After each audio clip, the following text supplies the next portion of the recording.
बिहार में अपराधियों के खिलाफ चलाए जा रहे अभियान ऑपरेशन जखीरा में पुलिस को एक बड़ी सफलता हाथ लगी है। भारी मात्रा में हथियार, जिंदा कारतूस के साथ 2 अपराधियों को भी गिरफ्तार किया गया है और इनकी पहचान हरेंद्र और आशुतोष के रूप में हुई है। इनके पास से 253 जिंदा कारतूस, 6,67,000 रुपए कैश, एक देसी कट्टा और एक राइफल भी मिली है। बिहार विधानसभा चुनाव को देखते हुए पुलिस ने इन दिनों अपराधियों के खिलाफ ऑपरेशन जखीरा चला रही है। पुलिस को सूचना मिली थी कि नेऊरा में हिरेंद्र और आशुतोष के पास हथियारों का जखीरा है, जिसके बाद टीम का गठन कर इनके ठिकानों पर छापेमारी की गई। बताया जा रहा है कि हथियार और कैश के साथ शराब की बोतलें भी मिली है। अब दोनों अपराधी सलाखों के पीछे हैं। पुलिस इनके दूसरे साथियों की तलाश कर रही है। सुप्रीम कोर्ट ने दिल्ली एनसीआर में ग्रीन पटाखे बेचने और फोड़ने की इजाजत दे दी है। हालांकि ये इजाजत 18 से 21 अक्टूबर तक के लिए ही है। यही नहीं, सुप्रीम कोर्ट ने ग्रीन पटाखे फोड़ने की टाइमिंग भी अब तय कर दी है।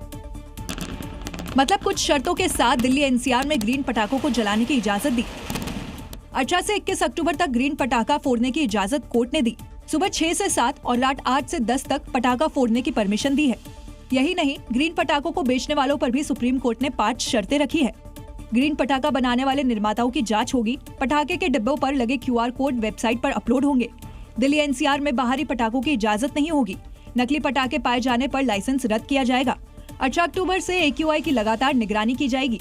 दरअसल सॉलिसिटर जनरल तुषार मेहता ने दिवाली, गुरु पर्व और क्रिसमस जैसे त्योहारों पर ग्रीन पटाखे फोड़ने की इजाजत मांगी थी, जिस पर सुप्रीम कोर्ट ने फैसला सुनाया। दिल्ली एनसीआर में ग्रीन पटाखों के बेचने और फोड़ने की इजाजत मिलने के बाद लोगों में तो खुशी का माहौल है, तो वहीं दिल्ली सरकार के साथ साथ वहां के लोगों ने भी सुप्रीम कोर्ट के आदेश का स्वागत किया है। क्योंकि दिल्ली एनसीआर के लोग अब दिवाली के दिन ग्रीन पटाखों का इस्तेमाल कर सकेंगे। उधर सीएम रेखा गुप्ता ने सुप्रीम कोर्ट के फैसले का स्वागत किया। बहुत ही एक खुशी प्रदान की है और हम पर्यावरण और परंपरा को एक साथ चलाते हुए पूरी तरीके से सजग रहेंगे और पर्यावरण का ध्यान भी रखेंगे। वहीं ग्रीन पटाखों को लेकर सुप्रीम कोर्ट के फैसले पर दिल्ली के लोगों ने अपनी प्रतिक्रिया दी। बहुत अच्छा ऑर्डर दिया है। हर साल बच्चे बहुत बंदी दीपावली मनाते हैं। इस साल खुशियों से भरा त्योहार है। बच्चे बहुत खुश है। खुशी है, कई सालों से ये आदेश रुका हुआ था, उन्होंने दिया, हम दिवाली मनाएंगे। ताकि में पोल्यूशन जिस तरीके से कम देखा जाता है, इसलिए छूट दी गई है ताकि लोग अपना मनोरंजन भी कर सके। कई सालों से दिल्ली में ग्रीन पटाखों पर बैन लगा हुआ था। एक तरफ सुप्रीम कोर्ट से दिल्ली एनसीआर में पटाखे बेचने और फोड़ने की इजाजत मिल गई है, तो वहीं दिल्ली सरकार ने ग्रीन पटाखों को लेकर अब तैयारियां शुरू कर दी हैं। ग्रीन पटाखे कहां से खरीदने हैं, यही नहीं, ग्रीन पटाखों की पहचान कैसे होगी, इसके लिए जागरूकता अभियान भी दिल्ली सरकार चलाएगी।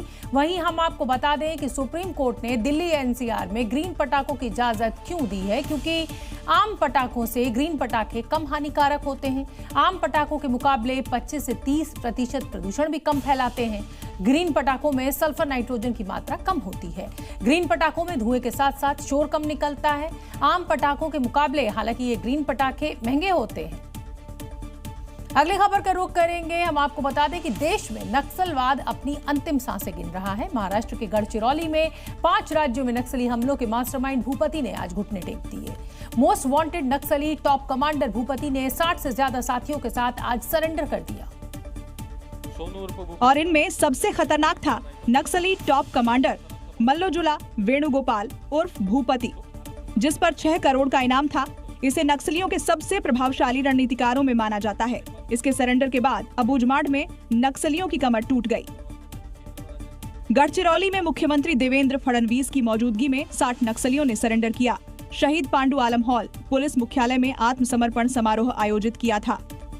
नक्सलियों ने अपने 54 हथियारों के साथ आत्मसमर्पण किया, जिनमें 7 AK-47 और 9 इंसास राइफलें शामिल हैं। इनमें कई हाईटेक मशीन गन भी हैं। भूपति नक्सलियों की भर्ती, रणनीति और हमले का काम करता था। पिछले 1 महीने से पुलिस उससे मुख्य धारा में लौटने के लिए बात कर रही थी। सीएम फडणवीस ने गढ़चिरौली पुलिस को 1 करोड़ रुपए का इनाम देने की घोषणा की है। राजस्थान के जैसलमेर जोधपुर हाईवे पर AC स्लीपर बस में आग लगने से 20 यात्रियों की मौत हो गई। शॉर्ट सर्किट और डिग्गी में रखे पटाखों ने कुछ ही देर में बस को शोलों में तब्दील कर दिया और देखते ही देखते ये बस धू कर जलने लगी। यात्रियों को भागने का मौका नहीं मिला, क्योंकि बस में सिर्फ एक ही गेट था। आग से वायरिंग जल गई और गेट ऑटोमेटिक लॉक हो गया और यात्री अंदर फंस गए। बस की फाइबर बॉडी, सीटों पर लगे पर्दे और संकरी गैलरी होने की वजह से आग पूरी बस में फैल गई। बस में सवार कुल 57 यात्रियों में 16 लोग गंभीर रूप से झुलस गए। मुख्यमंत्री भजनलाल शर्मा घायलों से मिलने अस्पताल पहुंचे। वहीं 20 यात्री जिंदा जल गए, जिनकी पहचान डीएनए टेस्ट से होगी। जांच में खुलासा हुआ कि बस की डिग्गी में बड़ी मात्रा में पटाखे रखे गए थे। शॉर्ट सर्किट और एसी कंपार्टमेंट से गैस लीक होने की वजह से लगी आग को पटाखों ने विकराल रूप दे दिया। बस मॉडिफाइड की गई थी और इसमें मानकों को ताक पर रखकर ज्वलनशील पदार्थों के इस्तेमाल की बात भी सामने आई है। गाजियाबाद के अजनारा इंटीग्रिटी अपार्टमेंट में गैंगस्टर पति ने अपनी बेटी की मौजूदगी में गैंगस्टर पत्नी की हत्या कर दी और पुलिस अब इस लेडी डॉन की मर्डर मिस्ट्री को डिकोड करने में जुटी हुई है। यूपी की लेडी गैंगस्टर पति ने किया मर्डर। गैंगस्टर कपल की क्राइम कुंडली, किस विवाद पर मारी गोली। गैंगस्टर कपल रूबी विकास में काफी लंबे समय से विवाद था। दोनों अलग रह रहे थे। जब विकास अपना पासपोर्ट लेने घर पहुंचा तो दोनों में फिर झगड़ा होने लगा और इसी दौरान गैंगस्टर विकास ने लेडी डॉन रूबी को गोली मार दी। नंदग्राम पुलिस रूबी को अस्पताल ले गई, जहां डॉक्टरों ने उसे मृत घोषित कर दिया। रूबी के गैंगस्टर बनने की कहानी भी किसी फिल्म से कम नहीं है। रूबी ने 2019 में भाई की हत्या का बदला लेने की कसम खाई, भाई का टैटू बनवाया और 1 साल के अंदर ही भाई के हत्यारे का मर्डर करवा दिया, जिसके बाद रूबी चौधरी बन गई लेडी डॉन रूबी। विकास वारदात के बाद से फरार है। उसकी गिरफ्तारी के लिए पुलिस टीम की दबिश दे रही है। सीसीटीवी तस्वीरें भी खंगाली जा रही है।